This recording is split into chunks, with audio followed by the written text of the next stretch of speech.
Puji Tuhan, haleluya. Selamat pagi Bapak Ibu Saudara. Salam sejahtera buat kita semua, puji Tuhan. Saya Pendeta Kawi Armiasa, Gembala Sidang GPD Philadelphia Dompu. Senang sekali menyambut Anda di pagi hari ini, di hari yang ke-40 di tahun 2026. Betapa kita telah menikmati kehangatan kasih Tuhan, melingkupi dalam peristirahatan kita sepanjang malam. Dan kembali pagi ini kita dibangunkan dengan tubuh yang sehat walafiat. Amin, terpujilah nama Tuhan. Kita ada, kita kuat, kita sehat. Kita permuliakan nama Tuhan. Puji Tuhan. Bapak Ibu Saudara, tema renungan kita pagi ini adalah dilahirkan kembali, langkah mutlak menuju keselamatan. Kita akan ambil dari konteks percakapan Yesus dengan Nikodemus dalam Yohanes 3 ayat yang pertama sampai 21. Ini berbicara atau percakapan tentang fondasi kekristenan yang paling mendasar. Ini bukan sekedar dialog intelektual, melainkan penyingkapan rahasia kerajaan Allah. Bapak Ibu Saudara, pengetahuan agama saja ternyata tidak cukup. Nikodemus bukan orang sembarangan. Ia adalah seorang Farisi, pemimpin agama Yahudi, dan pengajar Israel.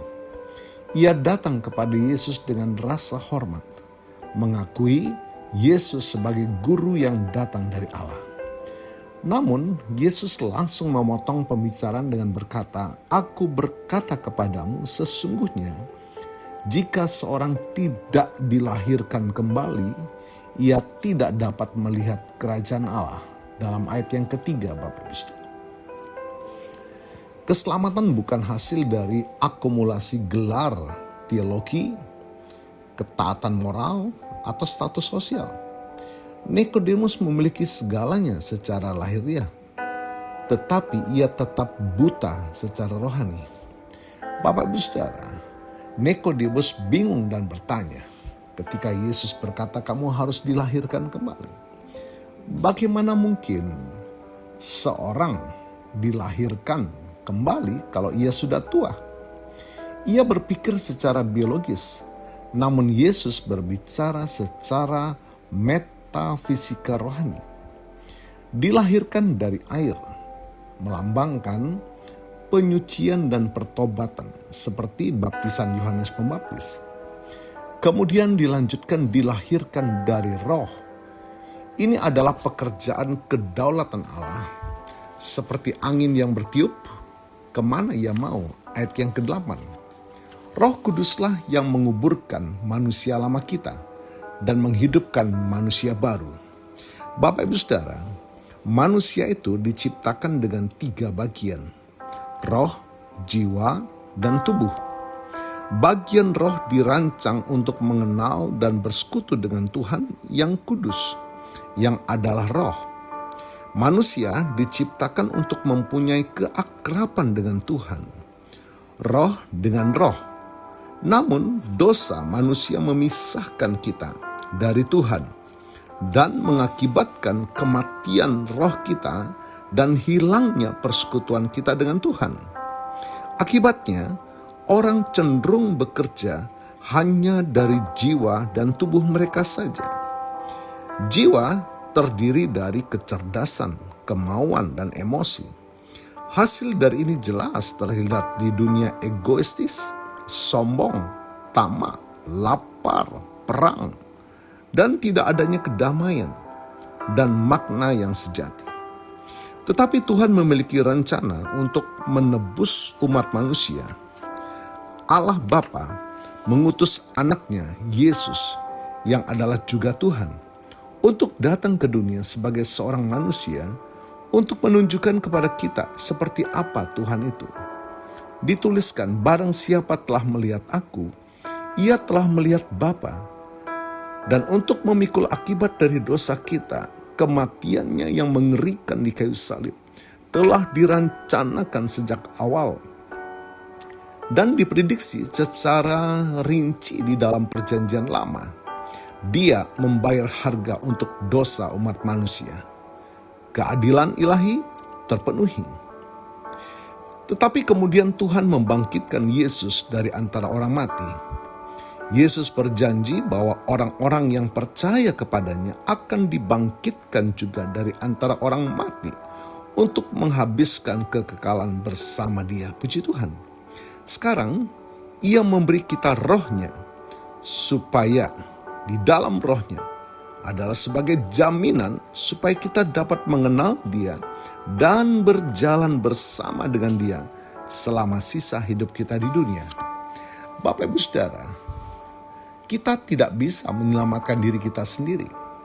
Kelahiran alami memberi kita kehidupan fisik. Kelahiran kembali memberi kita kehidupan kekal. Puji Tuhan. Yesus memberikan ilustrasi dari sejarah Israel. Kita dapat baca di Bilangan pasal 21. Sama seperti Musa meninggikan ular tembaga di padang gurun agar mereka yang terpagut ular tetap hidup. Demikianlah Allah manusia, ya, anak manusia harus ditinggikan, tergambar dalam disalibkan. Karena begitu besar kasih Allah akan dunia ini, sehingga Ia telah mengaruniakan anaknya yang tunggal, supaya setiap orang yang percaya kepadanya tidak binasa, melainkan beroleh hidup yang kekal. Puji Tuhan. Bapak Ibu Saudara, keselamatan adalah pemberian atau anugerah. Dan cara menerimanya adalah dengan percaya, dengan iman. Percaya bukan sekedar mengamini secara otak kita, tetapi mengandalkan, mempercayakan hidup kita kepada Tuhan yang digambarkan melalui ketaatan kita akan firman-Nya. Puji Tuhan.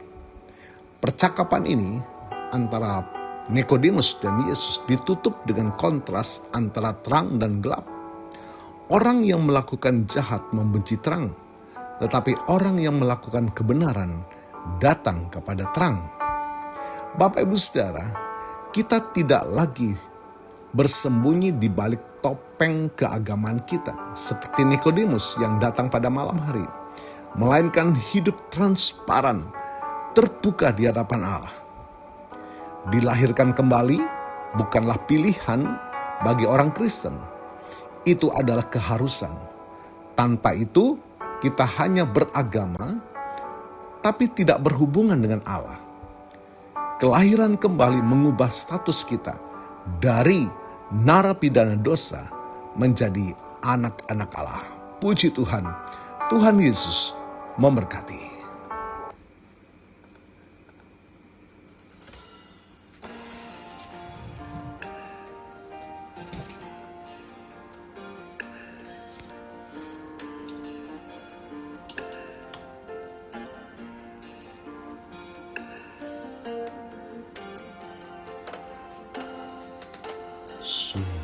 Sukacitaku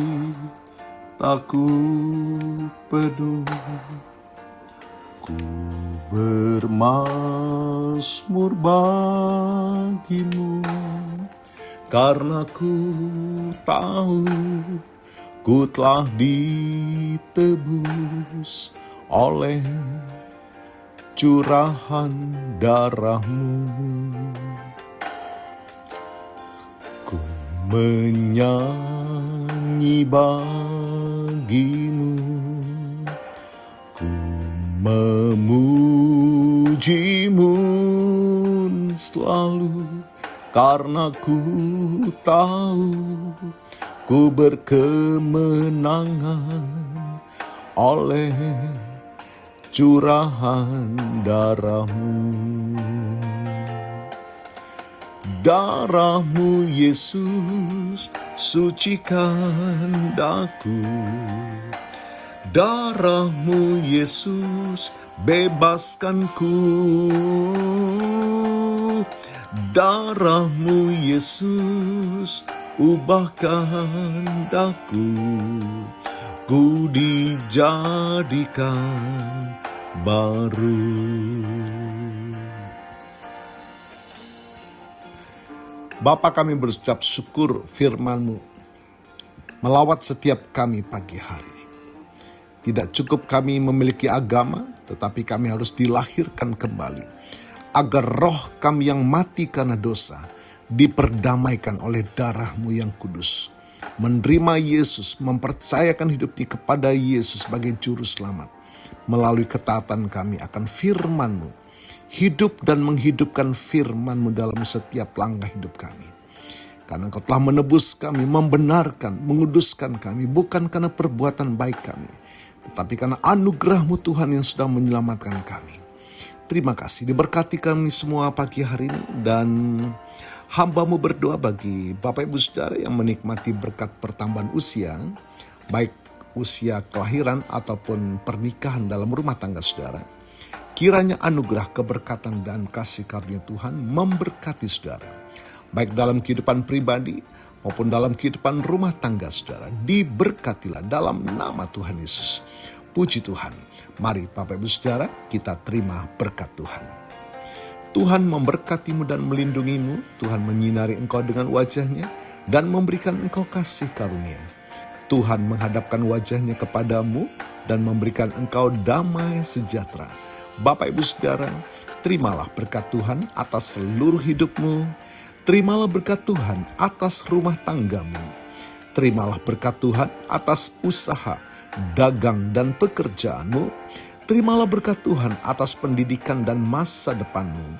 Dan terimalah berkat Tuhan atas iman, ibadah, dan pelayanan kepada Tuhan. Diberkatilah engkau berlimpah-limpah, baik jasmani dan rohani, hari ini sepanjang masa, sampai Tuhan Yesus datang kembali. Di dalam berkat nama Tuhan Yesus Kristus. Haleluya, haleluya. Amin. Puji Tuhan Bapak Ibu Saudara. Selamat pagi, selamat beraktivitas. Tuhan Yesus memberkati.